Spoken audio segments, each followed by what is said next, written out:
Welcome to our webinar, Planning Adaptively for Sea Level Rise, supported by QuickScan Tools. My name is Claire Jeuken. I'm Senior Consultant and Scientist at Deltares USA, and I'm based in Winter Park, Florida. Today, I have the pleasure to moderate and introduce you to this webinar. The goal of our webinar is explain to you the adaptive planning approach, show adaptive planning outcomes for the Little River Basin from a previously funded NOAA project for Miami-Dade, and demonstrate a prototype for a QuickScan tool that assesses adaptation options at a multi-basin scale in Miami. But let me first take you to some details of today's webinar. We received over 200 registrations from 17 different countries. The majority of the participants, 173, are from the US, and they are distributed over 13 different states. Most participants are based in Florida. We have 147 people participating from Florida. The participants reflect a variety of organizations, from governments, NGOs, consultants, universities, and small businesses. Again, welcome to you all. But let me introduce you to the speakers of today.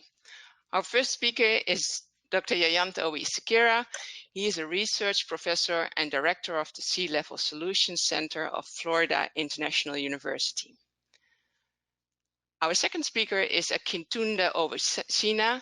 He is the Chief Hydrology and Hydraulics Bureau of the South Florida Water Management District. Our third speaker is Marjolijn Haasnoot. She is an adaptive planning and water management specialist and developer of the dynamic adaptive policy pathways that we are going to discuss today. She works for Deltares in the Netherlands. Dr. Katherine Roscoe is a flood and adaptation specialist, and she's also the regional coordinator of the USA and Canada in Delft, Deltares location in the Netherlands. And then finally myself, I work in the field of nature-based solutions and flood risk adaptation of coastal areas. What can you expect for today's webinar? We have 4 blocks. The first block is an introduction to adaptive planning. Then we'll have a second block on specifically the dynamic adaptive policy pathways. The third block discusses tools and the QuickScan tool that was recently developed to support the dynamic adaptive policy pathways approach. And then at the end, we will have an open discussions where we will have opportunities for asking questions. In addition, we will have also a short block for questions after the second presentation on the dynamic adaptive policy pathways. And the way you can ask questions is as follows. In the right-hand side of the webinar, you do see a text box that says questions over here. You can expand and collapse that box and then type your questions and send it. You can already send the questions that come to mind during the presentations. And we will answer them during these 2 blocks after the second presentation and near the end. Then it's now time for our first presenters, Obi and Akin, on the introduction to adaptive planning. Obi, please, the floor is yours. Yes, thank you, Claire. Can you give me the control of the slide? So yes, of course, Kathryn, can you arrange for that, please? All right. Hi, everyone. I'm very pleased to see that we have very good attendance from many different places in the United States and also around the world. I would like to provide you with a background for this very interesting approach for dealing with resiliency under conditions of uncertainty. So let me see if I can move the slide.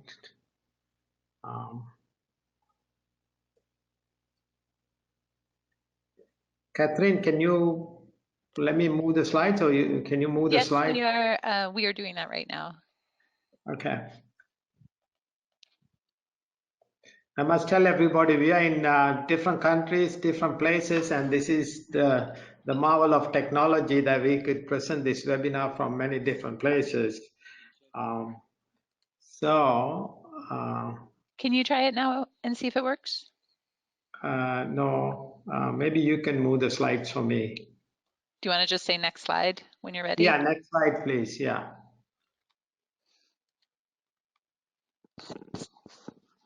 Yeah, thank you. Now I can see it. Hopefully everybody else can see it as well. So as I said, I wanted to give you an introduction to the type of adaptive planning that we'll be discussing today in detail with some example projects that we have already done in the region. As you all know, and many of you know, or maybe have heard, Miami-Dade County is one of the most vulnerable places for sea level rise and other types of hazards. And this question came up, we are in a different environment, what I call unprecedented environment, either now or in the future.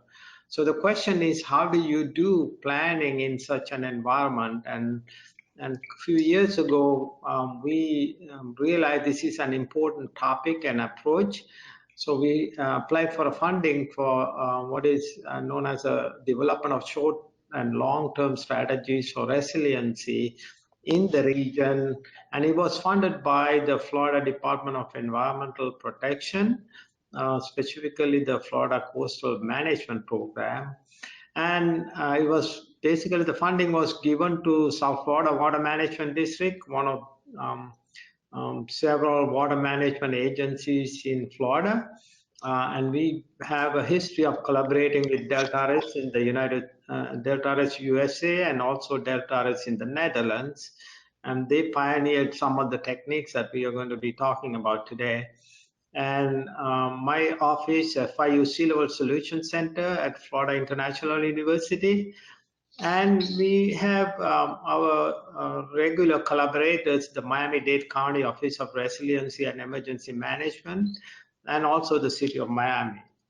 Can you move to the next slide, please?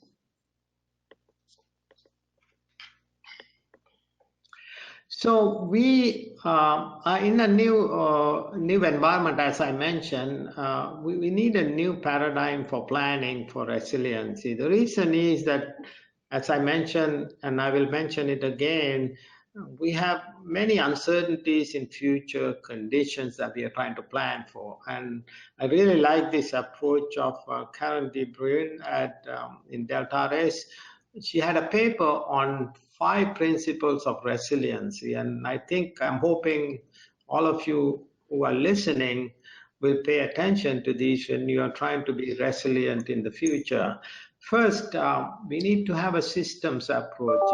It's not enough to look at one sector, for example, just water. We need to have we need to focus on multiple sectors and multiple systems. So it's complete systems approach with the interactions.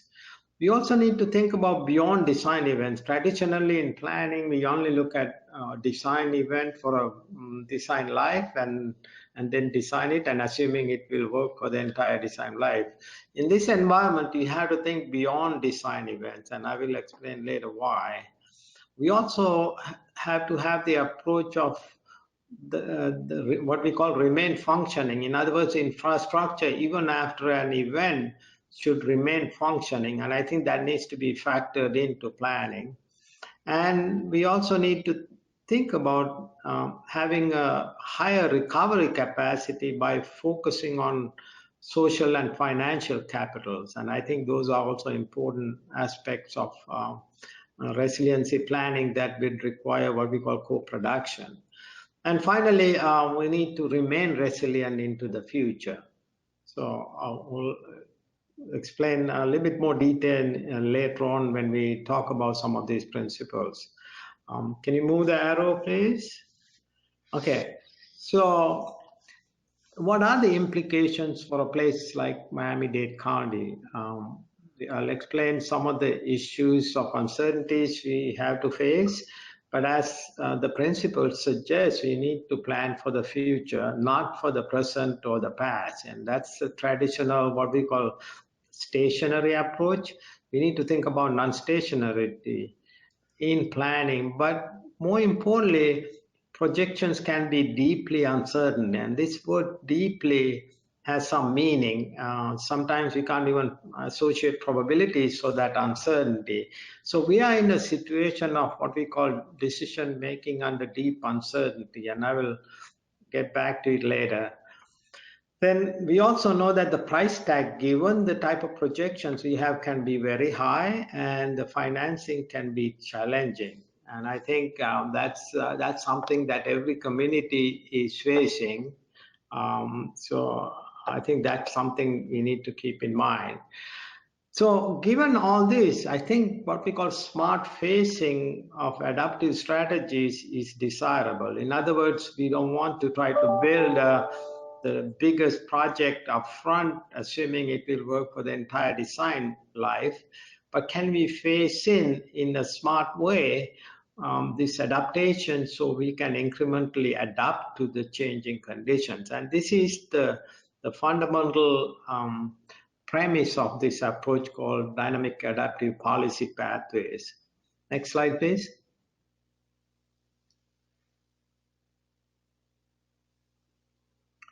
So why are we concerned about uncertainty? And a good example of that is the sea level rise projection, which I think is something of great interest to coastal cities like Miami-Dade County.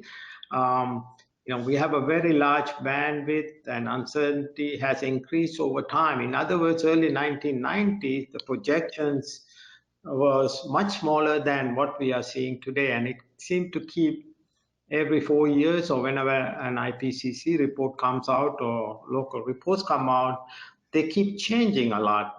This is one of those situations of deep uncertainty.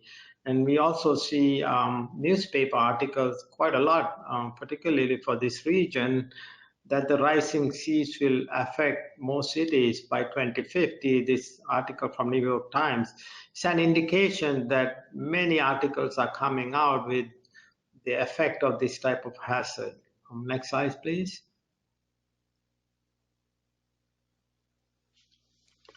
So what are the different types of uncertainties besides the sea level rise we have to be concerned about? And I can use this example of South Florida, but these are applicable for any place in the country or around the world. You see in the middle the graphic image of the type of situation we have: a heavily urbanized area like Miami right along the coast, and interior there are many environmentally sensitive wetland areas. So as I mentioned, the sea level rise projections are broad, uncertain, and there are many different scenarios of in a wide range, and even a small increase in Miami-Dade or any place like that with a low topography will have severe implications. On the left-hand side, on the upper left, you see the rainfall extremes. We know that the rainfall projections in climate models are somewhat uncertain, and how the extremes change in a local region can have significant uncertainties. And we also have another factor here, or the shock, what we call the tropical storms and hurricanes, and they are projected to increase, but the exact magnitude can be uncertain. On the lower right-hand side, you see there are other impacts of regional sea level rise, like ocean dynamics and gravitational effects. They're not predicted with great accuracy sometimes. And then storminess could be an issue in the future. And on the lower left-hand side, on top of all these physical aspects, you also have uncertainties in socioeconomic trends. As these impacts increase with time, people might migrate, and economic impacts could be highly uncertain in the future. So this entire picture together makes this a situation of deep uncertainty, and we thought this approach of adaptive planning or adaptive policy pathways, which are going to be dynamic, will be very useful for planning in situations like this. Next slide, please.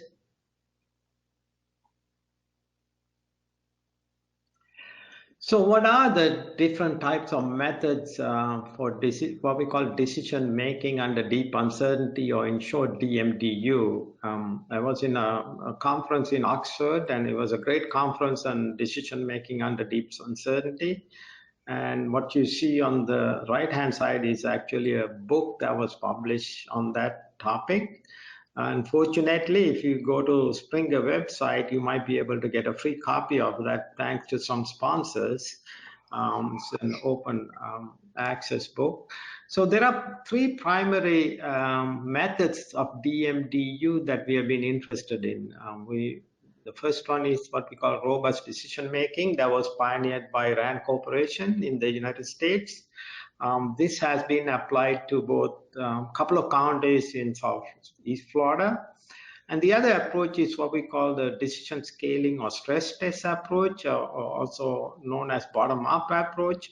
I think that's another technique that could be useful. But I think today we are going to be talking about this dynamic adaptive policy pathways developed by Deltares and TU Delft in the Netherlands, and is being applied and developed further in many places. And I think there's a lot of potential for this type of thinking in resiliency planning that we all could explore. Next slide, please. So finally, before I hand this over to Marjolijn, so what is dynamic adaptive policy pathways? Basically, here the decisions are made over time in dynamically. We cannot assume the dynamic, the system and the evolving environment is independent. So how do you make decision also, like I said, facing in time? It explicitly includes decision making and sequences a decision. So you don't make a big decision up front costing perhaps billions of dollars. You develop this pathway approach where you make the decisions along the way as the conditions evolve. And one aspect that is attractive for this is, like, this is very conducive for decision makers. They're not being asked to spend lots of money up front, but think through the entire evolution of future potential evolutions and change decisions along the way. And so basically the approach is short-term actions but long-term options. So you just don't look at just the short term, but you think through the entire time frame, but also focus on adaptation signals. But I think you'll hear more about this from Marjolijn. She's an expert on this topic, and I will let her take over and explain this.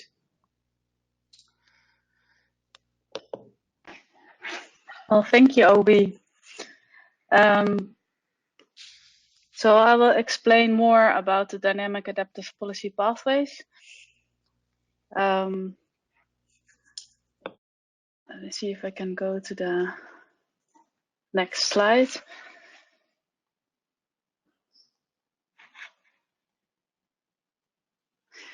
So the approach of adaptive pathways planning can be done following the dynamic adaptive policy pathways approach.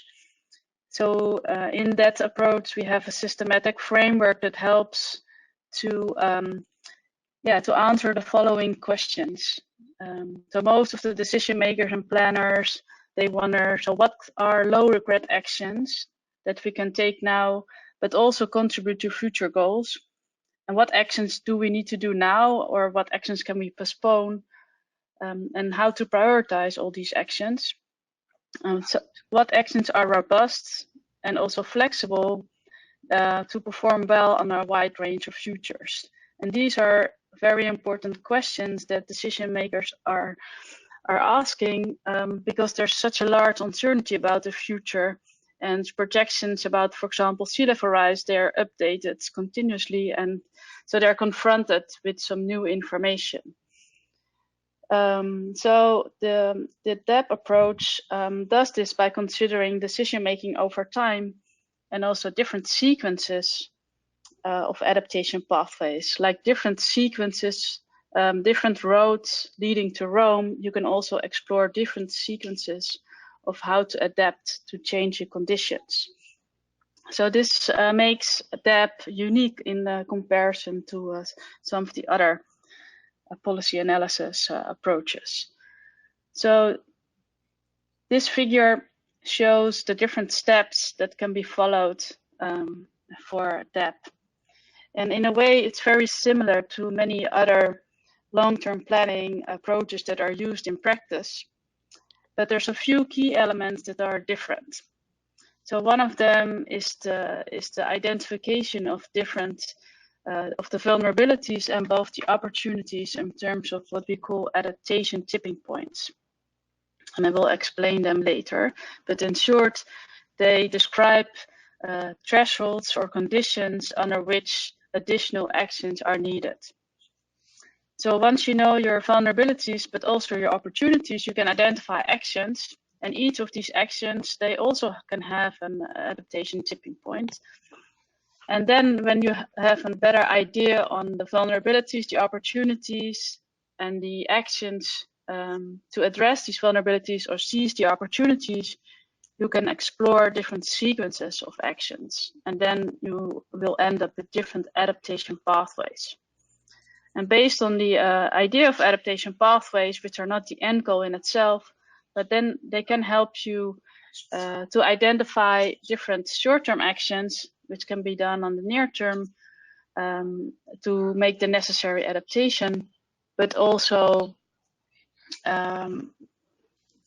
the preparatory actions that ensure that you can keep options open for the long term. So the adaptive plan includes the short-term actions, the long-term options, and also it identifies indicators that should be monitored to detect signals of change.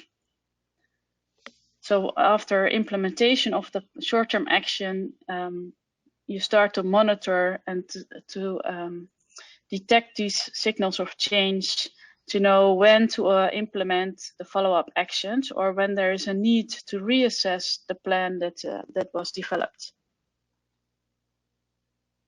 So the whole idea of adaptation tipping point is shown in this graph. So at this axis, you see, for example, sea level rise change, and as sea level rise changes, risk may increase. But at some point, it reaches a threshold when the risk is too large, when its objectives are not met anymore. So that's what we call an adaptation tipping point, and additional actions are needed. And here what you see is that this is just a particular sea level rise, and then depending on the scenario, this sea level rise may occur earlier or later. So then we also often confront this with different sea level rise scenarios. So in this example, under sea level rise scenario A, this adaptation tipping point might occur in 2040, but under another sea level rise scenario, it may occur later in 2060. But the whole idea is that the tipping point remains the same. So if new information becomes available, only the timing of the tipping point and only the timing of the measures will change and not the whole plan.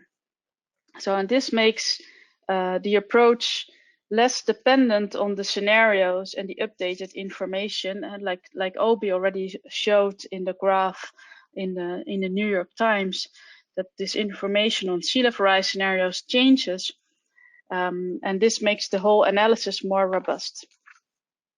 So once you have identified adaptation tipping point, we can explore different adaptation pathways.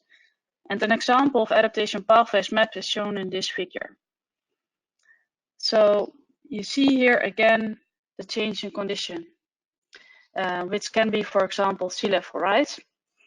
And then you also see the two time axes for different scenarios. So as conditions change, the current situation with the current management strategy is not sufficient anymore. And then in this pathways map, there's 4 adaptation options. We're going to take a pause to switch your audio. Okay, something seems to be wrong with the audio, so I'm going to change it.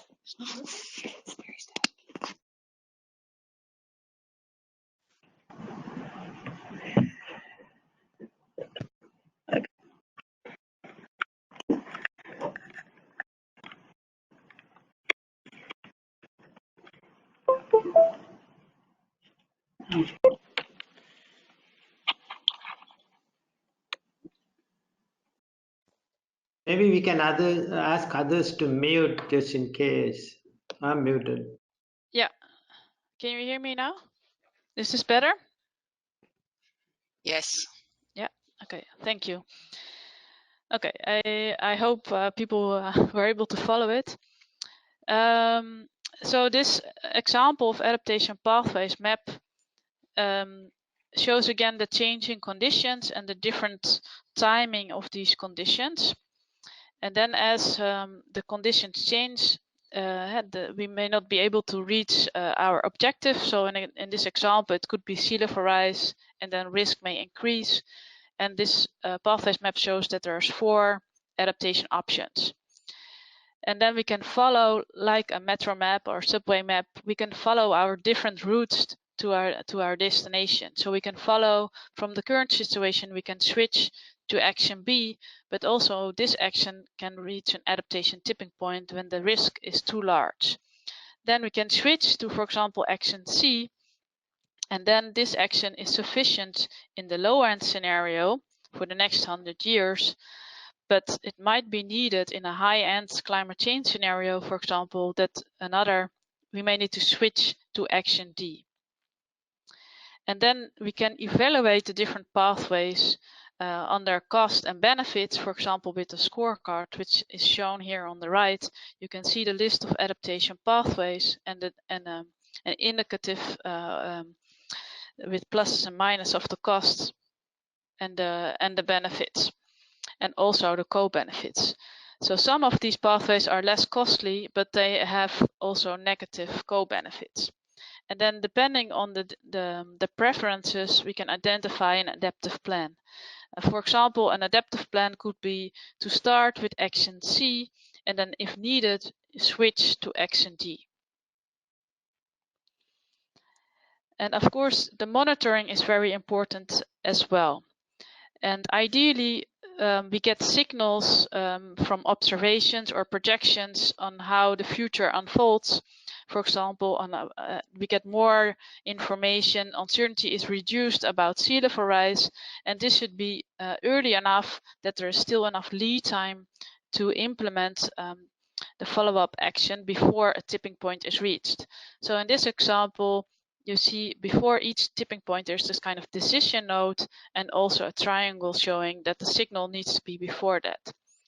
And in the lower part, you see that for action C, that the decision node differs for the different actions. So the blue action can be implemented quite fast, and this could be like sand nourishment on the beaches or changing water levels from operational management.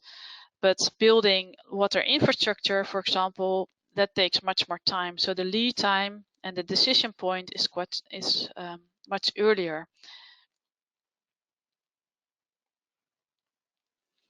So what we often do in the dynamic adaptive policy pathways approach is that we follow a phased approach. And it's mainly iterative assessments of different adaptation pathways. And before we do that, we have often more like an awareness raising meetings where we introduce the approach and explain it to decision makers and stakeholders. And for this, we often also use a serious game, which is available. Some more information is available on this website. And once we've done that, people are more associated with the approach. So in a game session, they experience decision making under deep uncertainty, and they experience how, depending on how the future unfolds, an adaptation pathway unfolds. So next, we have 3 levels of assessment that can be done to explore the adaptation pathways. So the first level is more like a qualitative description of adaptation pathways. And together with stakeholders, we make narrative that help us to identify the uncertainties that are relevant, the adaptation options, but also the path dependencies between the different options. And by doing that, we get an idea of what the model should be able to do, and also what needs to be further assessed. But this also helps to socialize stakeholders with the approach. And we learn from the stakeholders what are the main vulnerabilities, what are the main objectives and preferences, and what pathway should be modeled. So in a level 2 analysis, we continue with the most promising adaptation options or portfolio of options, and we do a first quantitative assessment and design of pathways. And then in a level 3 assessment, we do a full assessment and we evaluate the most promising pathways. What are the trade-offs between the different pathways? And we use that information to design an adaptive plan. So there have been several adaptation pathway studies around the world. And this figure just shows an example of different pathways applications. And since the approach was presented, many people have applied the approach around the world, not only by Deltares, but also by many others, not only in research, but also in practice, and not only about water management or flood risk management, but also about drought risk management, about infrastructure, transport, and energy. So what you see here is an example of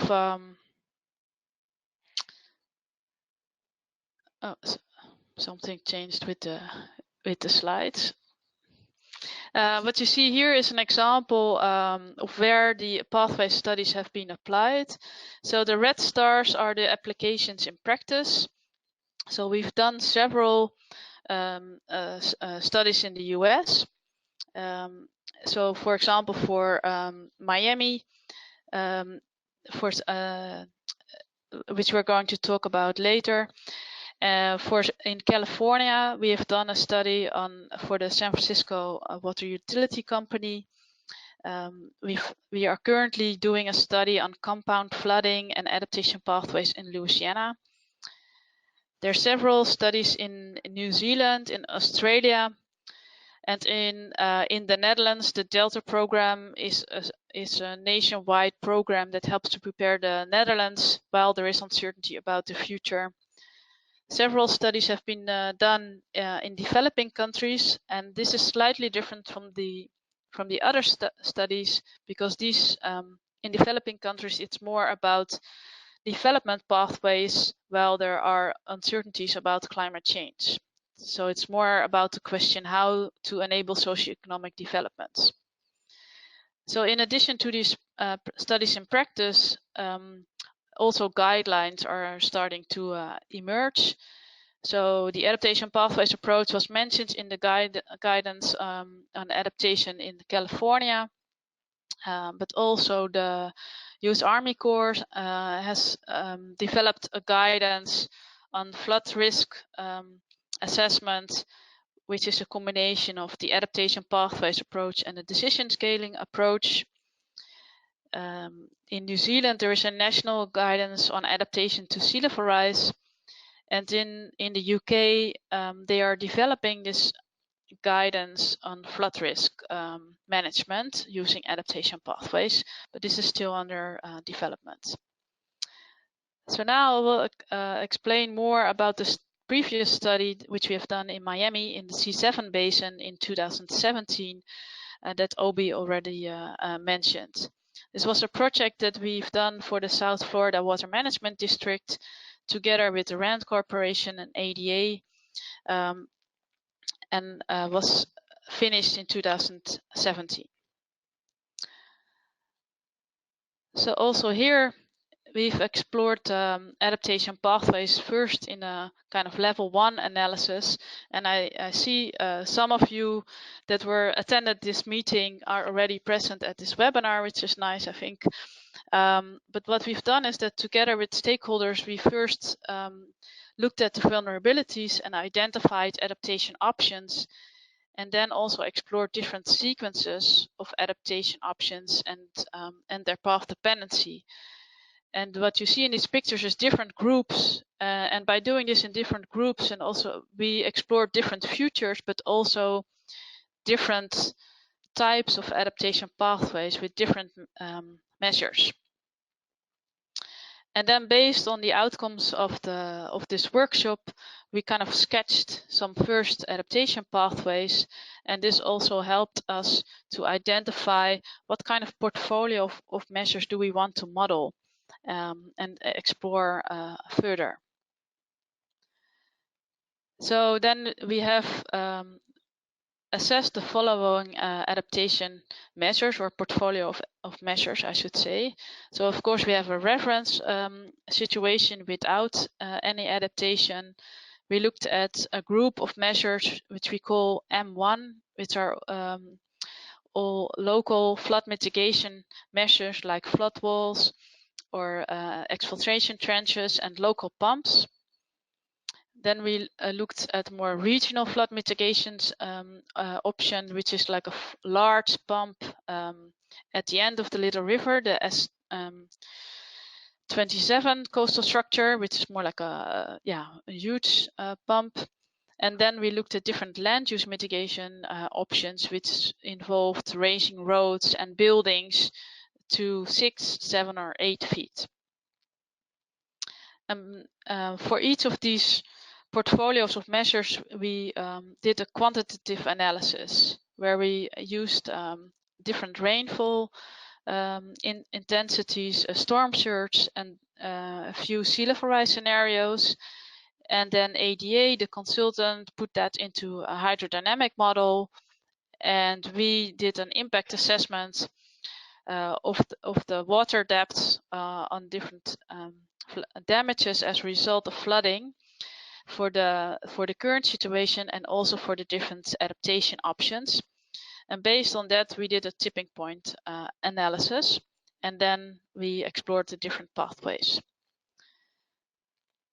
So the tipping point analysis, for that you also need to identify this, use a different use a thresholds.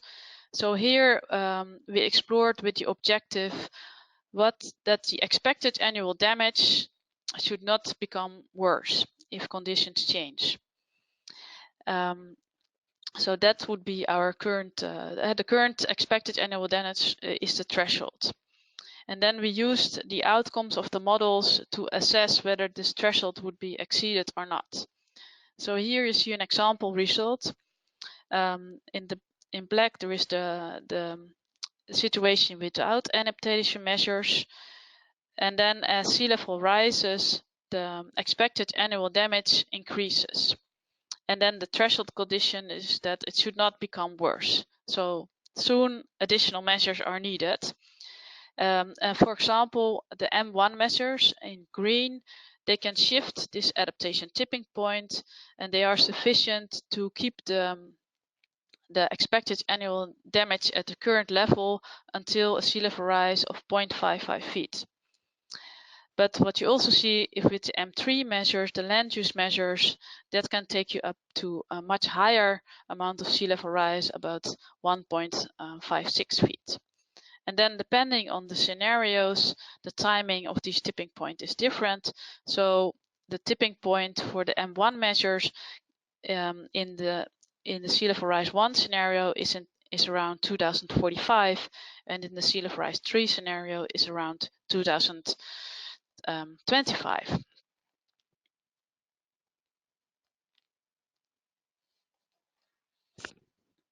So then we started to use that information to explore the different adaptation pathways.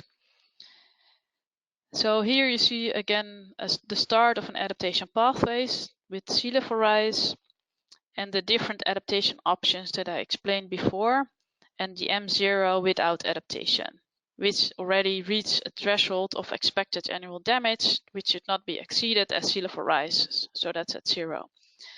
And then the different adaptation options, they all are able to address a different amount of sea level rise until the threshold is exceeded. So on the top there are the structural measures, and below in green there are the land use adaptation measures. And what you see already is that the land use adaptation measures can address much higher amount of sea level rise.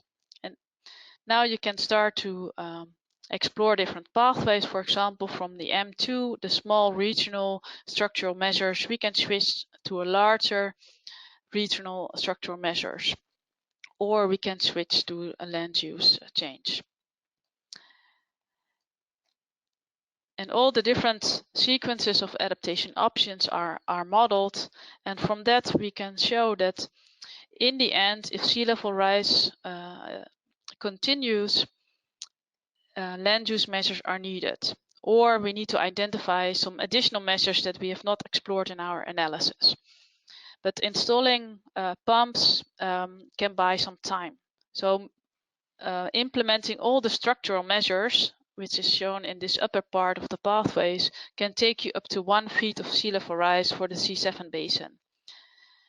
And then, of course, you can switch to land use measures, but that may be a waste of investment. Maybe an adaptive plan could be to do some small structural measures to buy some time, like installing pumps, and then in the meantime, do some land use changes, because that takes a lot of time to start implementing these measures. So to summarize, the dynamic adaptive policy pathways approach helps to support decision making under uncertainty, and it helps to add adaptiveness like flexibility and robustness and decision making over time to a traditional policy analysis study. It helps to open the decision space, because you're forced to explore different options over time, but also identify the path dependency over these different options. And by doing that, you can identify short-term actions, and this helps to overcome the policy paralysis, which sometimes exists when there is large uncertainty. We don't act because we wait until uncertainties are reduced. But with the pathways approach, you can identify what actions can you already take, which are low regret actions, and will help you to adapt while there's still uncertainty about the future. So the idea of adaptation tipping points can help you to identify how much change you can address with all the actions and when to act. And the monitoring is needed to keep to stay on track of the pathways, and to know when to implement measures, or when reassessment of the measures of the plan are needed. So there's different ways to explore adaptation pathways, different levels of assessment. So we often combine the experts, elicitation, stakeholders' views on pathways in addition to model-based pathways. So there's a few ongoing developments, so which are all downloadable from the web. So we've explored some generic adaptation pathways for different coastal archetypes. Together with the World Bank and the Aqua Network, we have assessed an approach for economic evaluation of pathways that also considers transfer costs between different measures. For example, when you need to switch to additional measures, how much does it cost extra or maybe less? And that you can then consider in an analysis. We've done some more work on the monitoring and what indicators should be monitored to get timely and reliable, but also convincing signals to adapt. I mentioned already the study that we are currently doing in Louisiana together with Venstermaker. And in the Netherlands, we are doing at the moment a lot of work on adaptation to high-end sea level rise. Thank you, Marjolijn, for explaining the dynamic adaptive policy pathways approach. I think that was very insightful. There's some time for questions now. If you haven't done so, please feel free to send your question in the question box. In the meantime, there's 2 questions already. First one for you, Marjolijn. What are your experiences with applying the approach for communities who are new to this approach? My experience is that it often takes time to socialize with the approach. But that, for example, the game or making the narratives of potential pathways, very quickly helps them to get acquainted with the approach. Okay, and then thank you. And then I have a question for Jayantha. Jayantha, could you maybe share your thoughts and experiences with the adaptive planning approach so far?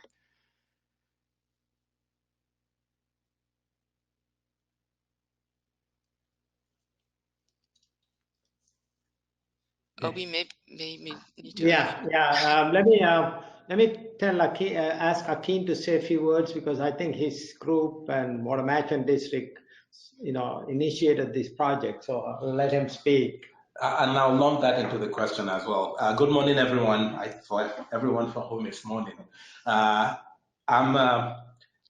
kind of pleased that we're having this workshop today, and I thought I'd take a couple of minutes to share some of our thinking when Obi, when he was with the Water Management District, pursued this project opportunity.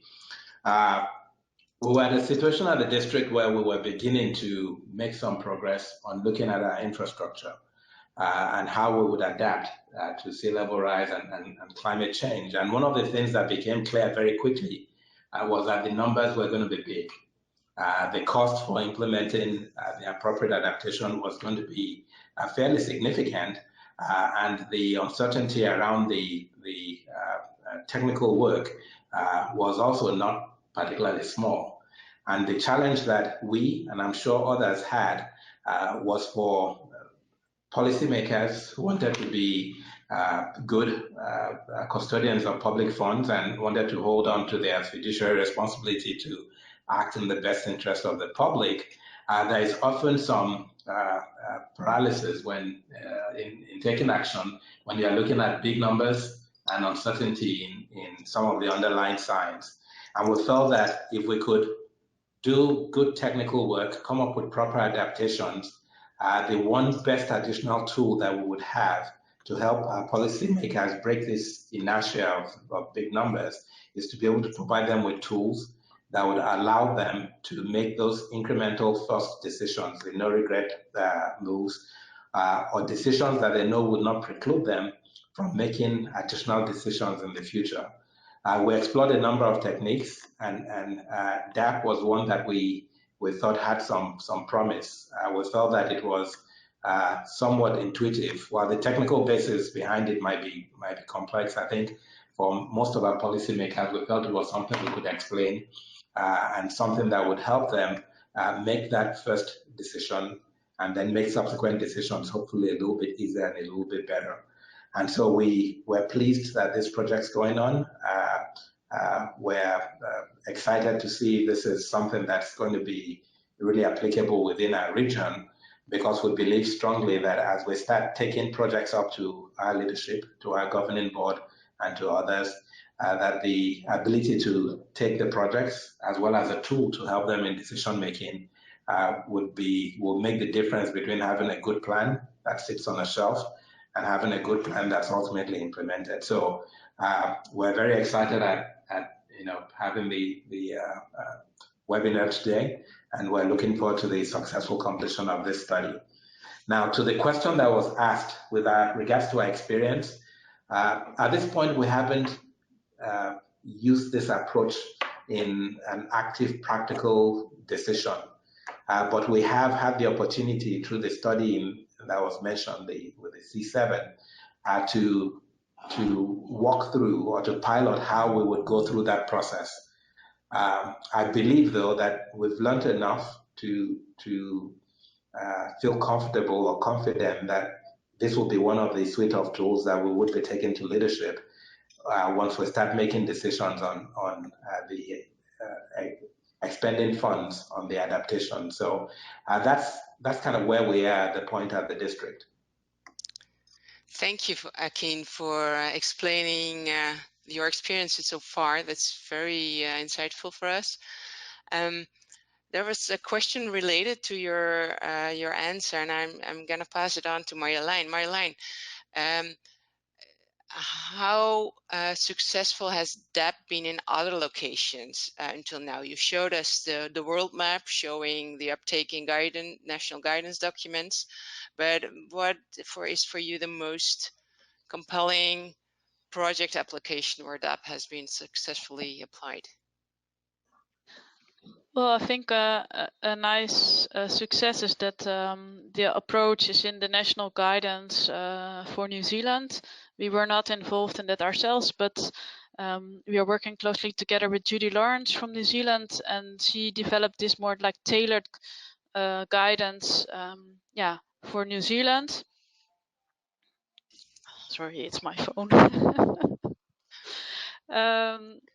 And actually, this morning I learned that the approach of adaptive planning is now also in the school books in the Netherlands at high school. So for me, that was a nice implication. But I think the Delta program, but also I think the Thames Estuary study is a nice example on how it was applied in practice. I'm not saying that it's all very easy. It takes time to move from a more like a qualitative assessment to a more like detailed assessment and applying it really in practice. But yeah, it has been done. Thank you. And another question that just came in, do our models also include social factors in the analysis of risks and adaptive alternatives? So the approach is very generic, and then most of the model tools that we have been using in our studies, they consider environmental changes such as sea level rise, precipitation, and then impacts on, for example, flood damages or drought. And in addition to that, you can also consider socioeconomic developments like the increase in value of properties or increase of population growth. Hey, Claire, can I jump in here a little bit? Yes, go ahead. I think a couple of points. One is that I feel like the C7 application in Miami-Dade is already a success. It has helped us to think through the uncertainty and tipping point concept. But more importantly, we have a new project from NOAA to look at those other types of benefits and damages, looking at economic losses due to social disruptions, for example, due to cascading effects. And I think that's an opportunity to look at both tangible and intangible type economic damages of hazards. And I think, like Marjolijn said, they can easily be incorporated into the economic analysis box in the approach that was presented earlier. Yep, that's true. Thank you so much, Obi, for adding this on. Because of time, I would like to proceed with the next part of our webinar. There are various other questions. We'll reserve these for the end discussion at the end of the webinar. So please stay on and keep listening. Thank you. Kathryn, the floor is yours. Okay, can you hear me? Yes. Yeah. Okay. Hi, I'm Katherine Roscoe. I work at Deltares.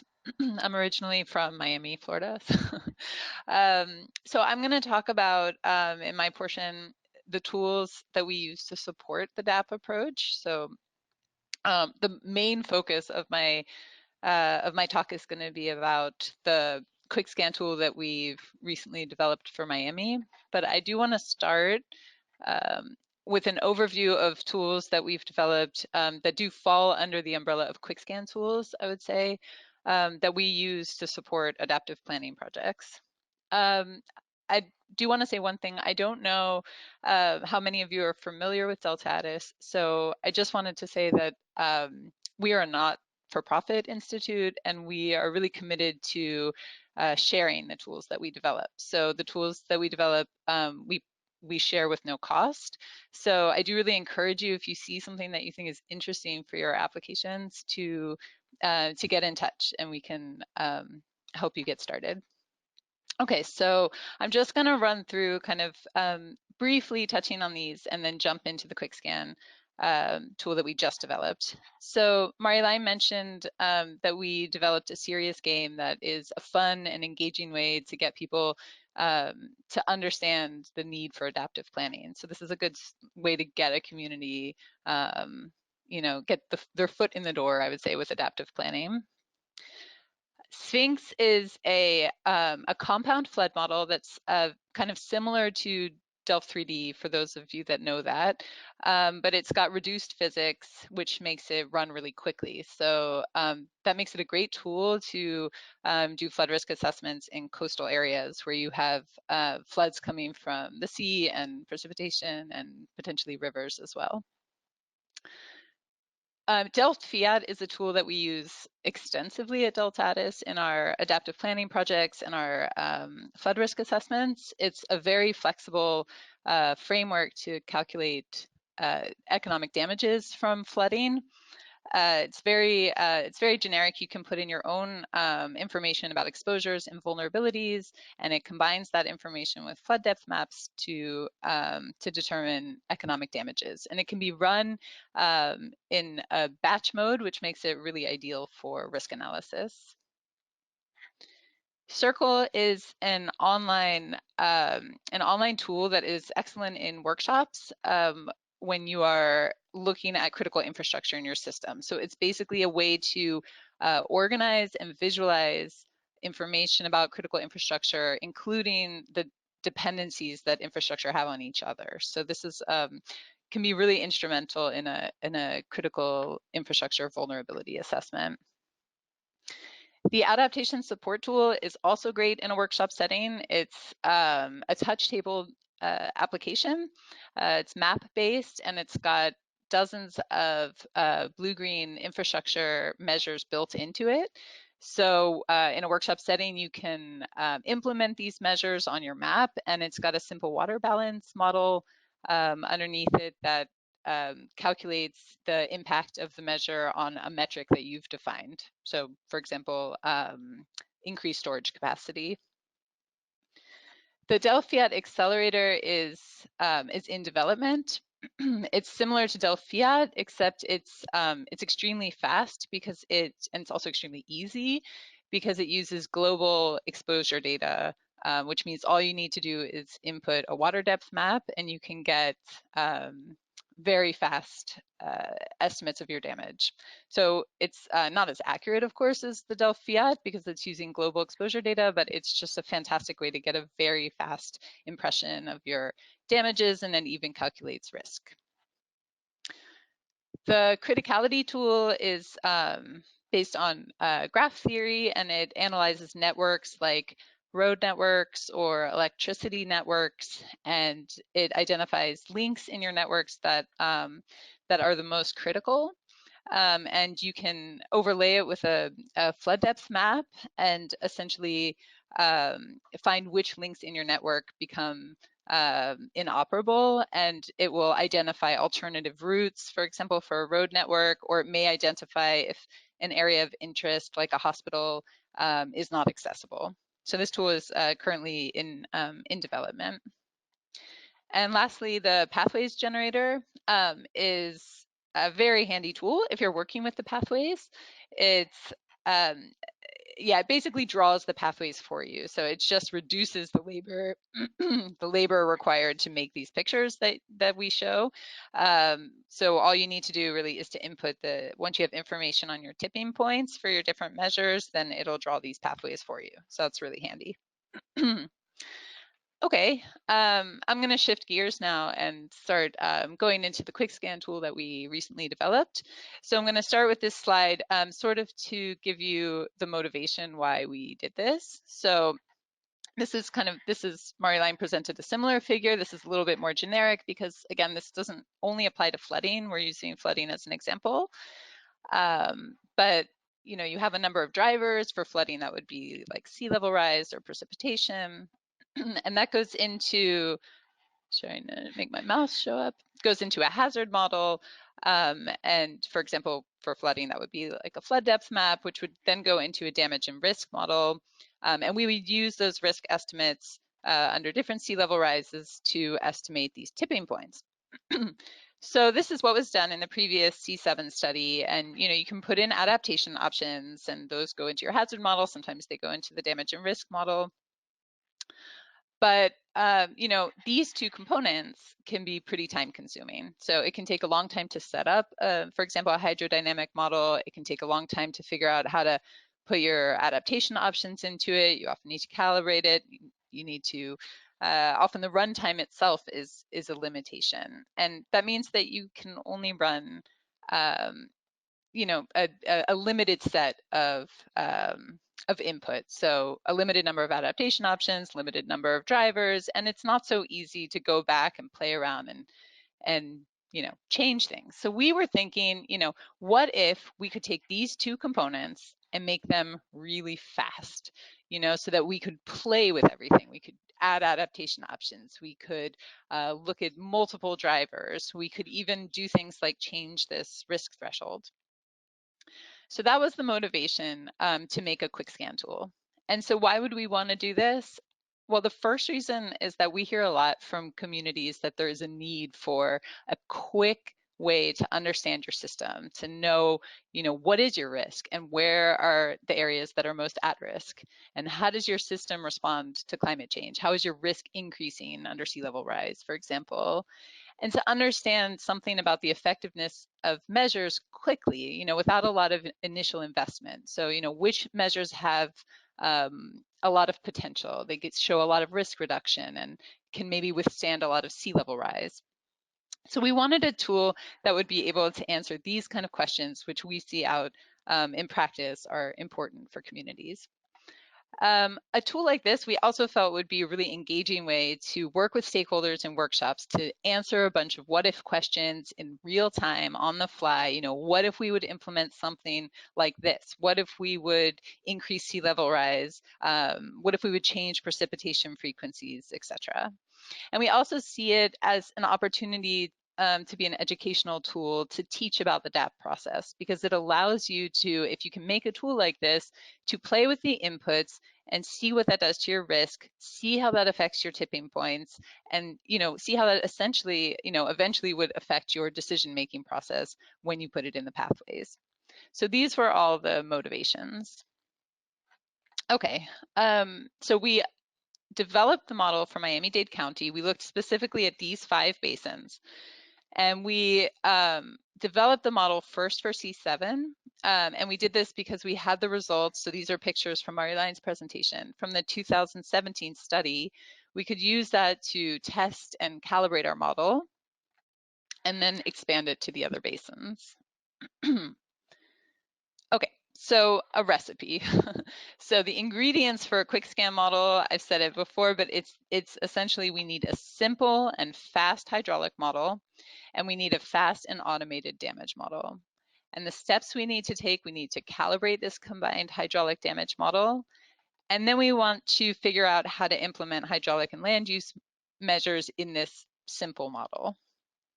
So that's kind of going to be the overview of what I'm going to explain. So at a very high overview level, this slide is showing the input and the output from the quick scan model. So the inputs, you can put in precipitation, sea level rise, land use, hydraulic interventions, and land use interventions. and the model for all those inputs will give you economic damages. By looking at lots of precipitations with different probabilities, we can combine the probabilities and the resulting damages to calculate risk. So this is kind of a big global overview of how the model works.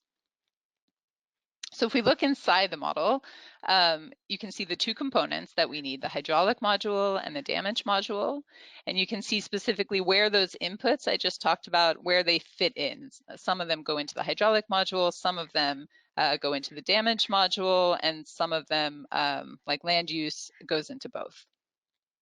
And the idea is the hydraulic module has a flood depth map as its output, and that is the input to the damage module, which then returns economic damages. So in the next two slides, I'm gonna look under the hood at these two modules and show you how we set them up. So first, the hydraulic module, if you open that up and look inside, you see that we use this curve number approach, which is a hydrological method to it takes information about land use, and with that information based on precipitation, it estimates runoff.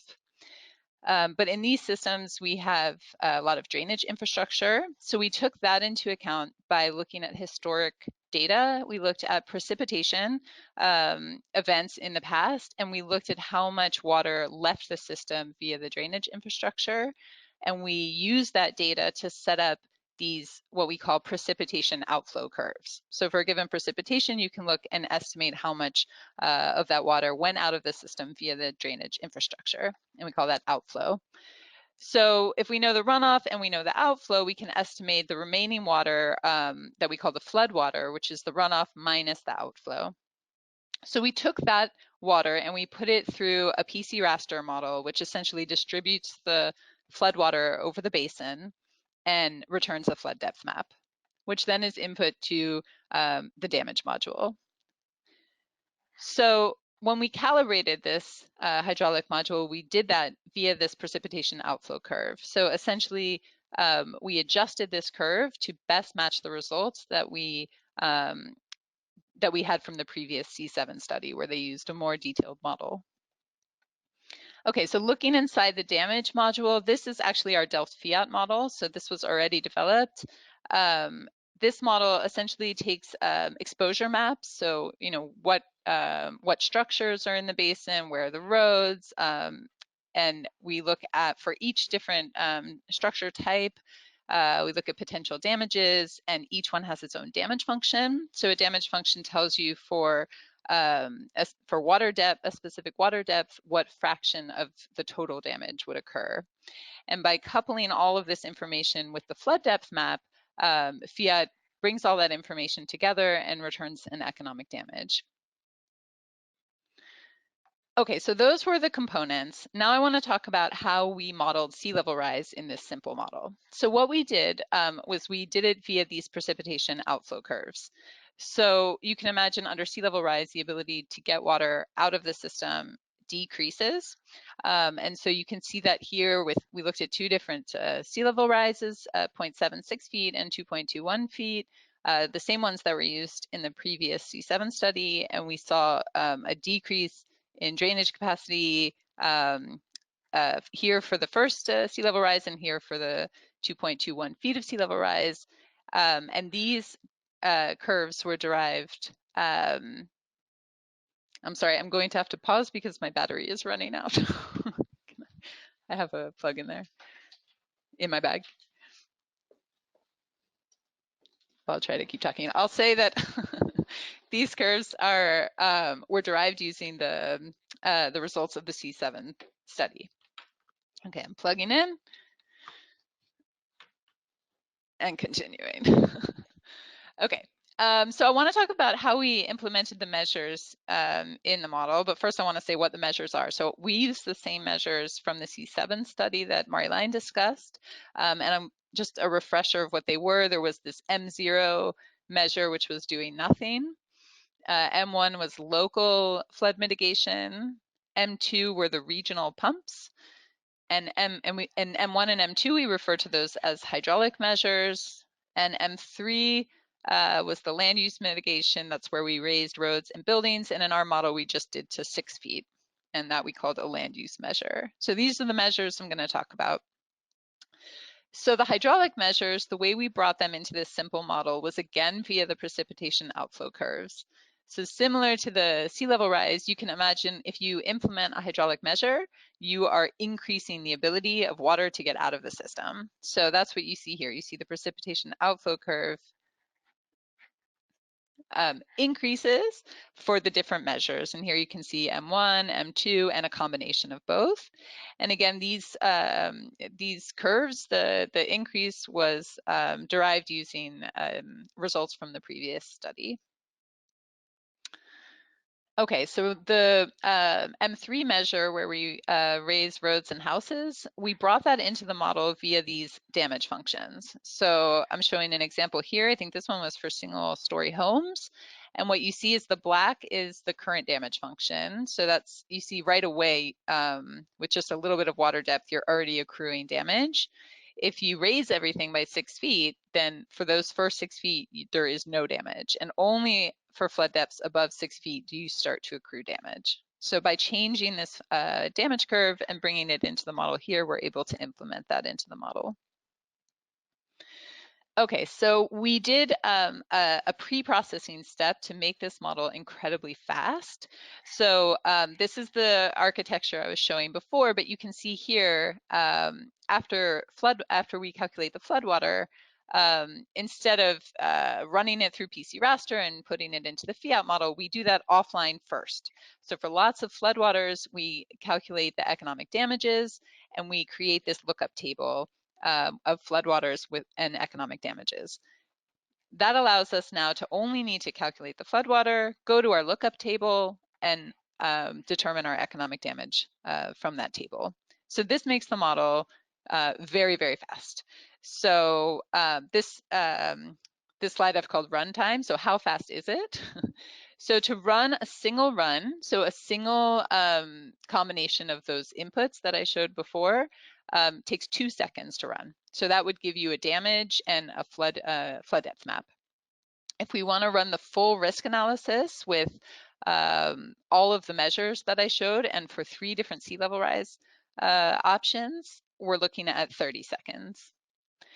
So this is really what we wanted. We wanted something that would be able to run this fast so that you can really play in a real-time setting. Okay, so let's see what we get from this model. So I want to give you some idea what comes out of it. So the first thing is the model produces flood depths and damages. So at this scale, it's very hard to see what you're looking at. So I took this box to zoom in. And you see this one's for the 25-year return period. It calculates, you can see the flood depths and the associated damages.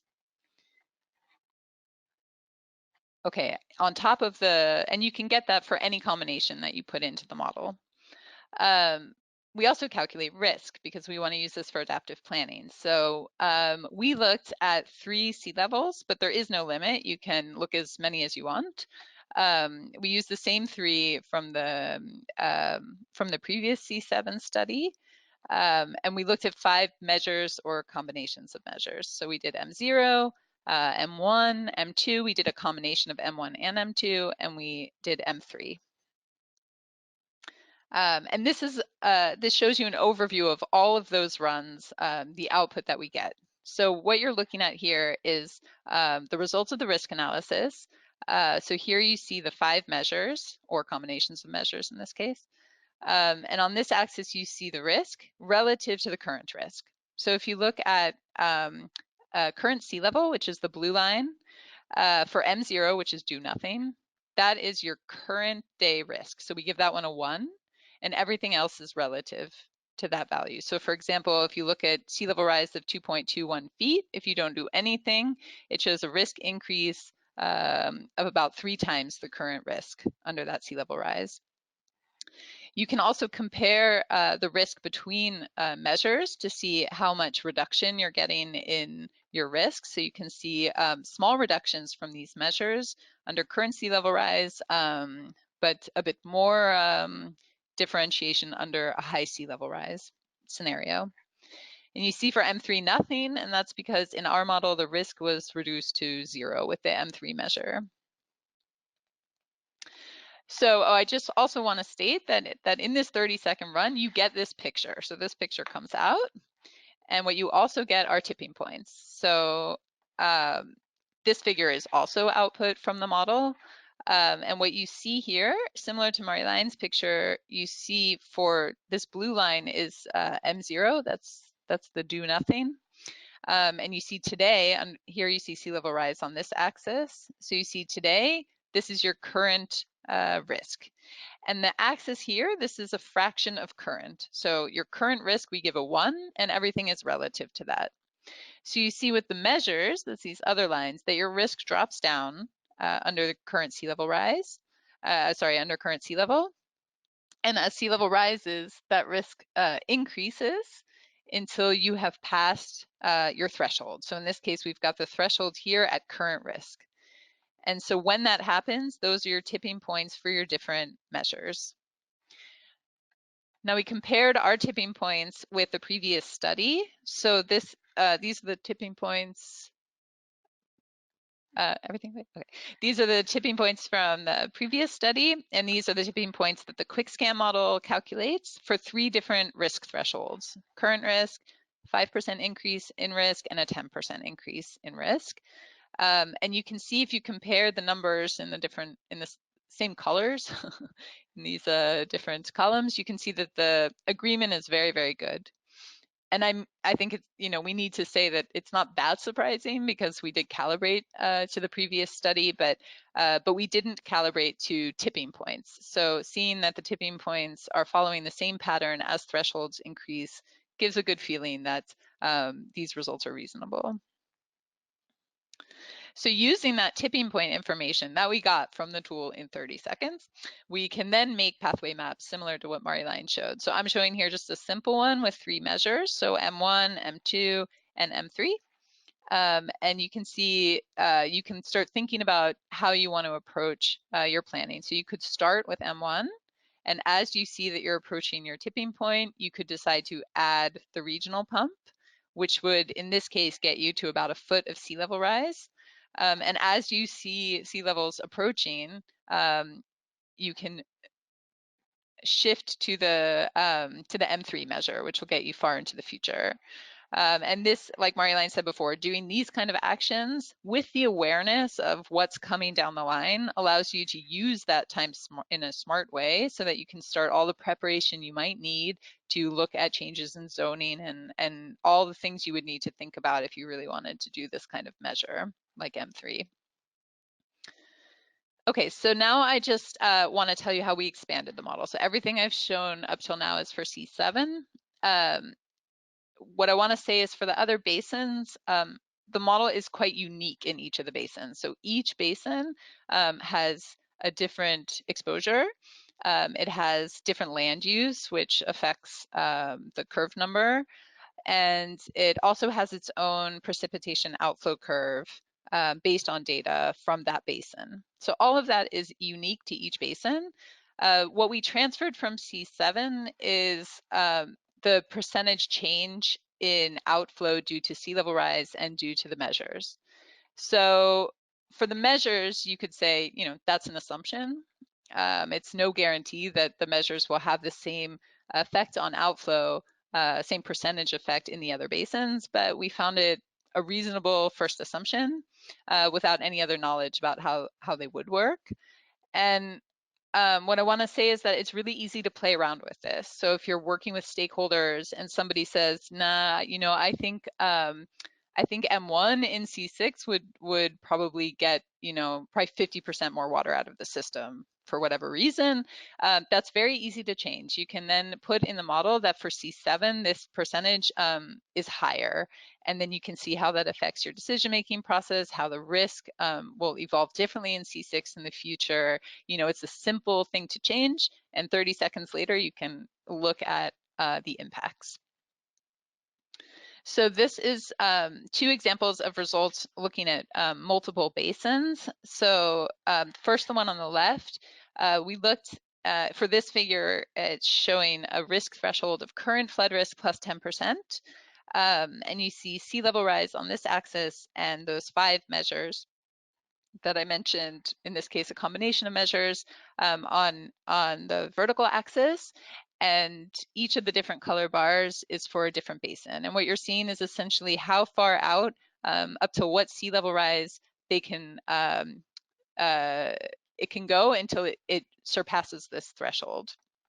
So this has a lot, the differences between them have a lot to do with how the rate of change of risk under sea level rise, which is different in the different basins.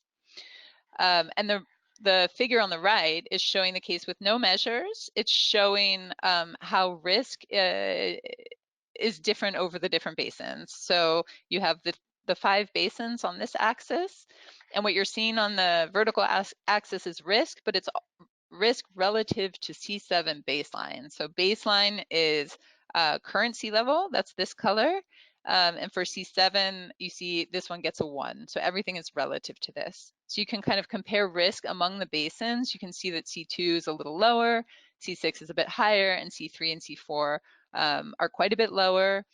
And you can see for each basin how the risk is increasing under sea level rise. So these graphics also come out of the model with your 30-second run. So this is my last slide, but I just want to, kind of reiterate, because I've said it before, but that we think that this tool has a lot of promise to really engage with stakeholders, to be able to play around and test things out, to look at effectiveness of the measures, to include new measures based on expert opinion. You can choose different sea level rises. You can also, I didn't talk about it, but it's very easy to change the precipitation frequencies, because the 1 in 20 year rainfall event today may become the 1 in 10 year rainfall event in the future. That's easy to implement. And we can also implement future socioeconomic development fairly easily. We could do that in our pre-processing step. It would be a pretty simple adjustment to take that into account. So these are all things we can really look at with stakeholders to understand the system. And one other thing I want to say that I don't have a slide about, but is kind of where we see the future of this tool. So we see a lot of promise for it, but I think it really needs like a validation or a verification, some ground truthing to really make sure that the results are, especially in these other basins, to make sure that they are reasonable, that certain assumptions in the model were good ones, and this kind of these kind of considerations I think are important to kind of graduate this tool to a point that we could really disseminate it and have people start to use it. So that's the end of mine. So Thank you, I'll Kathryn. Thank you, Kathryn, for explaining this new prototype QuickScan tool. In the meantime, we received several questions, not only for you, but also a few others for Marjolijn and Obi. So let's open up the discussion. And Kathryn, I would like to ask you a few questions first. Now it's still fresh in the mind of everybody. There are some questions related to how damage actually is calculated. One of the questions is, do you calculate damage by damage to a building or the value that is damaged? And the reason for asking this question is that if you do it by value, the effect of not counting low-income families and overcounting privileged residents is part of the assessment. Mm-hmm. Yeah, I'm afraid it's I believe the latter. It's the way it works. Yeah, it's by value. So of course there are other ways to do this, but the automated way that we are doing it in Deltafiad is that each building has an associated sort of maximum value that reflects essentially like the repair costs for that building. And then, based on how much of the building would be damaged. So that's that damage curve, the flood depth and the fraction of the damages tells you essentially how much it would cost to repair that home. Okay, thank you. And there's another question about what kind of damage functions you use, where you do, which ones you used actually in the calculations. So for this, sometimes in some projects, so like Marjolijn mentioned our project in Louisiana, and then we use tailor-made damage functions. But for this project and this tool, we use the ones from the HASIS model. So I think many of you are probably familiar with that, but that's from FEMA. And in that model, you can find damage functions for yeah, I don't know if there's one for all of the US or if it's per region, but we got those damage functions in our previous study from HASIS, and we use the same ones in this study. Okay, thanks. And for the multi-basin results, there's a question why we did choose the C7 as our baseline. How do you define the baseline or reference point for an analysis? Okay, so that's, I knew I would get a question about this. So the reason we did that, there is no, I mean, the reason I did it in a way is a bit arbitrary. I chose C7 because that was, you know, the one that we are, that we first developed the model for, but in principle, what you'd like to see are the real numbers. So I didn't show you those. And the main, and I could have, the main reason I left everything relative was because I wanted to really illustrate more the type of output we're getting and not have people get too hung up on what the numbers were saying, because we haven't validated we haven't validated those numbers, so I felt a little uncomfortable putting dollar amounts. But in principle, when the model has had its validation round and we can trust the absolute values that are coming out of it, then essentially you would see on the axis not relative risk, but just risk, and it would be in terms of dollars. Okay. And then another question, there's so many questions, we have to pick and choose. How was the precipitation drainage curve calibrated or validated considering the canal system in Miami? Were all drainage capacities considered? So primary, secondary, tertiary canals plus retaining storage capacity? Yeah, so the way we did it, we looked at historic data. So we took 3 kind of high precipitation historical storms, and we looked at the volume of water that left the S27 coastal structure in the case of C7. And that's how we determine, you know, so that was our sort of initial precipitation outflow curve. When we did the calibration, what we did was we ran our model, and I'm kicking myself right now because I have some nice slides about this that I don't have easy access to it this second. But essentially what we did is, you know, we used our, we calculated damages with our quick scan model, and then we used the flood depth maps from the previous C7 study where they had a really, you know, a model that included the drainage infrastructure. We used their flood depths and we put those into our damage model, and we essentially adjusted our precipitation outflow curve to make sure that the damages that we derived using the XP swim flood depth maps were the same as the damages we calculated using our quick scan hydraulic module flood depth maps. So that is how we then adjusted those curves to take into account any drainage aspects that we didn't include. So it's very at a kind of a very global level, I would say. There's no actual detail about drainage infrastructure in there. Okay, and then a question that probably relates to this is what information was needed from the measures that were analyzed with the tool that's relevant in order to translate it, the application of measures to risk reduction. So what kind of information was needed from the measures itself that were implemented and used in the quick scan model? So yeah, we basically, so that's, maybe I'll go back to that slide, but the way we did it, so I did, I mean, kudos to these question askers, because these are really important things that this is a short presentation, and we are making a report that I'll be really happy to share, where all these details are in. But essentially, I think the question is, how did we know how to move these? Right, this is how we brought the measures into the model, but how did we know how far up to move these lines? And the way we did that was to essentially calibrate. It's almost, it's also a form of calibration. So we adjusted these curves with the measures to match, in this case, the risk reduction that we saw in the previous study when they implemented this measure. So that's how we did it. So when we saw that what we were calculating as a risk reduction matched what they had, then we thought, okay, now we've increased it the right amount. Okay, that's a very, very quick way to say it, but okay.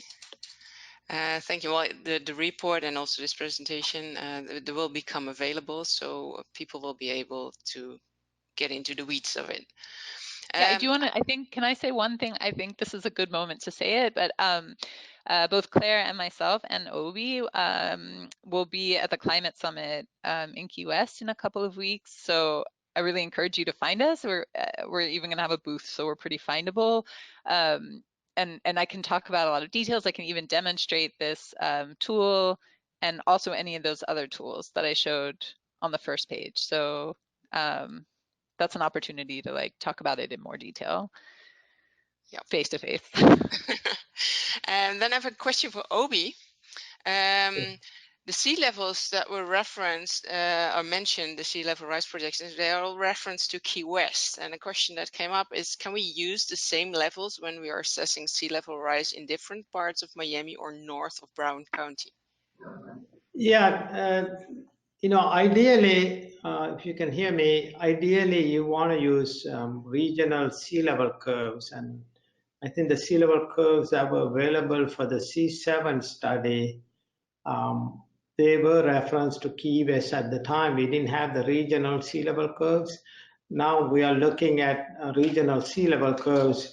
And this makes it a more general comment on this. I think the framework, the idea is framework could be improved with better sea level data, better precipitation data, and also better models. For example, if it takes 3 minutes rather than 30 seconds, nobody's going to cry. So I think the idea is that, from this as a starting point, you can improve the tools that are being used in the framework, I think. So we could use updated information, whether it's sea level or precipitation or future land use or even groundwater levels, once the model is improved. And even the socioeconomic assessment through the economic analysis tool. Yeah. Okay, thank you. Then there's a question for Marjolijn. So, Marjolijn, in the presentation we showed the results for the C7, and these showed mostly structural measures. Even the land use measures could be considered sort of structural, as you're talking about elevating houses and roads. How to ensure that the full breadth of possible measures is included in the adaptive planning analysis? So also, for instance, the non-structural measures and nature-based solutions that also support ecosystems. How would you recommend to make sure that these end up in the assessment? Well, it's a nice question. I would, so in this study, we explored the options also that were discussed in the stakeholder workshop. And Obi, maybe you can add to this answer. I can give some experience on some other studies where we first mapped the whole solution space with all the options that are possible. And then this explored different adaptation pathways and portfolios of measures. So that could be like that you first start with a generic list of adaptation options, showing different types of adaptation measures like protect and accommodate, and then a long list of different measures, and then which of these measures are relevant. And the paper that I mentioned on the generic adaptation pathways already has some list for adaptation to sea level rise. So that could be a starting point. But maybe Obi, if I may also. Yeah, I think a couple of points. One is on the C7 study. Prior to having the workshop and applying the data to the DAP development, we actually did the exploration of the solution space through modeling. We kind of did a lot of modeling and kind of identified what measures actually makes a difference for different expected sea level rise scenarios. So we had a pretty good idea how to sequence them when we went into the preparation of the measures. So I think, and also it was kind of limited, how much you can do in terms of modeling. But I think a good advice is to kind of explore that solution space up front. And there's nothing wrong if you can come up with nature-based solutions and their benefits of flood mitigation, for example. I think that those could be included as well. So there's no limit, I assume, to consider the different measures. And then one other point I think we should emphasize, this is not applicable just for flood modeling. It could be any type of infrastructure development in the situations like we are in, whether it can be transportation or water supply or any other. So I think that there the measures might be a little different, but I think there's no limit in my mind. Would it be a matter of getting the right stakeholders on board right from the beginning that ensures it even more? Yeah, I think the process allows us to have the level 1, level 2. I think the engagement of stakeholders was critical for us.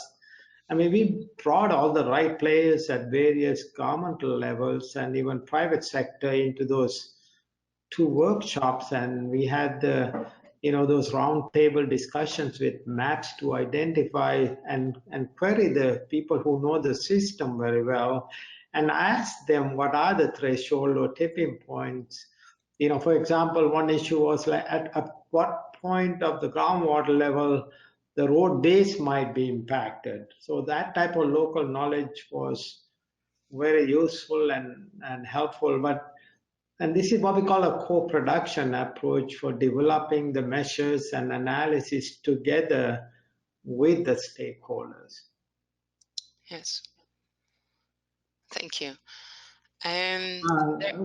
Claire, I think I have a small audience here. Honging has a question. Can she ask that? Yes. Yeah. In one of your slides, you mentioned that when we hit at the tipping point, we can actually add a pump there to alleviate some flooding or mitigate the damage. Does your tool actually estimate the pump capacity needed? Maybe some preliminary estimate. That's a good question. Thank you. I kind of brushed over that, but actually we've, because in the C7 study from 2017, they analyzed 2 different pump capacities, a small capacity and a large capacity. We were able to use that to, via interpolation, we can actually use any pump capacity between those values. So everything I showed today was for what was called M2B.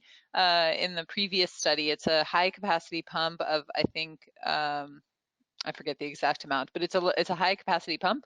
But this, that's one of the things that's easy to change, and I should have mentioned that. But you can add any capacity you want between the low value and the high value, and by interpolating the influences that those 2 had, you can estimate the impact of any pump capacity in that range.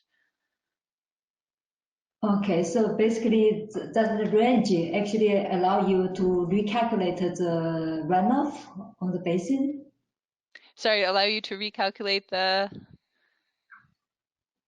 runoff. Oh, the runoff. Yeah, runoff. it does. Exactly. I mean, the runoff probably won't be different, but it's a different amount of that goes out through the drainage infrastructure. A different portion of the runoff goes out of the system via the increased capacity of the pump. So yeah, you'll get a different flood map if you use a different capacity pump. Okay. Thanks, Claire. Okay. And maybe that's a related question. Let me check. Where was it? Yeah, there was a question why we didn't use stage information, peak stage, to develop the flood map instead of the volume. I think this, if I can answer that, and maybe Kathryn can chime in. There's nothing wrong in, there's nothing to stop us from having a tool more complex and uses the stage information. It's just that the time of execution might be longer depending on the type of model. In my mind, that tool could be made it more comprehensive to use the stage calculated using a hydraulic model. Just at the screening level, this was an initial assessment of the measures and the risk. But at the level 2 or more, later analysis, it could be replaced with a more comprehensive tool. Would Kathryn, maybe that's one for you to answer. Would the Sphinx model be a suitable one? There's a question on how one can use it.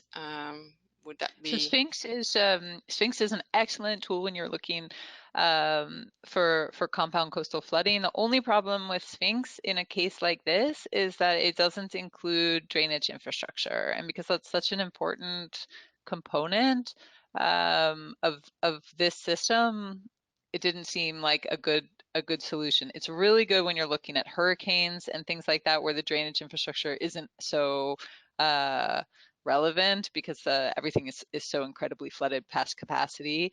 But yeah, for smaller storms, 1 in 5 year rainfall events, I think you'll really miss the drainage feature that's missing in Sphinx. For this area, Claire and Kathryn, I think, for example, if you have a HEC-RAS model that has all the drainage infrastructure and operations, as long as it's not very time consuming to execute, we could include the drainage infrastructure. And there is, again, like I said, that, the tools, quick scan tool could be quick even with HEC-RAS, relatively speaking. Especially if we would do some of these pre-processing tricks that we did in this model, that's actually a really interesting idea. Okay, then given the time, I have one final question for you, Obi. What do you envision for the future research and uptake of adaptive planning and tools like the quick scan tool? I think the approach, that was developed for this project is will be very useful, particularly with the quick scan tool. One is we could use for learning purposes, basically educate the decision makers, by having a quick scan tool that we could demonstrate what different parts, what different measures can do for disaster risk reduction. And that's number one. Number two is, I think we have the opportunity to improve the tool by having a more comprehensive tool for modeling, and also for economic analysis. For example, incorporate those other types of economic measures or damages and tools. So I think that is another.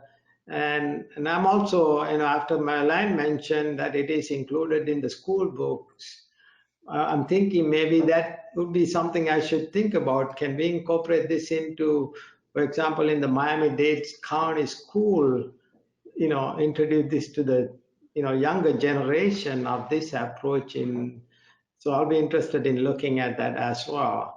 So I think there are a lot of opportunities, but the whole, the idea of follow-up is to promote this concept, because there are many resiliency efforts underway. And we will also be looking for other applications, not necessarily in the flood risk assessment, perhaps other stakeholders or maybe folks who are on this webinar might be interested in, we have this resiliency project, how can we use this adaptive pathway approach? Yes. And Akhil has another question, I think. Yeah, it's a question about the tools. Is it possible to script this tool, or do you have to make your changes manually? And if you can script it, is it possible to set it up to do, it runs fast, can you make it do thousands of runs and deal with your run statistics on your answers, or deal with it as a non-deterministic type analysis? Most of it. Kathryn, that's one for you, I think. Yes, thanks, Akin. Yes, it actually already is scripted. So I was thinking of making a sort of manual version for people to play with, like in a stakeholder engagement workshop setting. But right now, it is currently scripted. So you can. It's very easy to, if you want to bring your input in. You just need to specify if you want to run, 15 or 1,000 different combinations of precipitation, sea level rise, and adaptation options. You just need to put that in an input file, and you can run it. So it's already at that stage. I was more thinking of the work that would be needed to put it back to the manual stage, which I do think is attractive, with a little user interface where people could enter a value and then, push a button and get some figures. So, but currently it's what you were saying. It's the scripted version. Okay, well, thank you, Kathryn. To all of you, there are still some questions that have not been answered, but because of time, we will address these questions that have not been answered and provide answers to these. The recordings of this webinar will also be made available as the presentation that was used for the webinar. Then I would like to thank Obi, Akin, Marjolijn, and Kathryn for walking us through to the adaptive planning approach and the quick scan tool. And on behalf of the entire team, I would like to thank all participants for participating in this webinar. We still have over 100 people online. We hope you enjoyed it. And we really hope to see you next time, and hopefully at the coming Climate Summit in Key West. Thank you so much.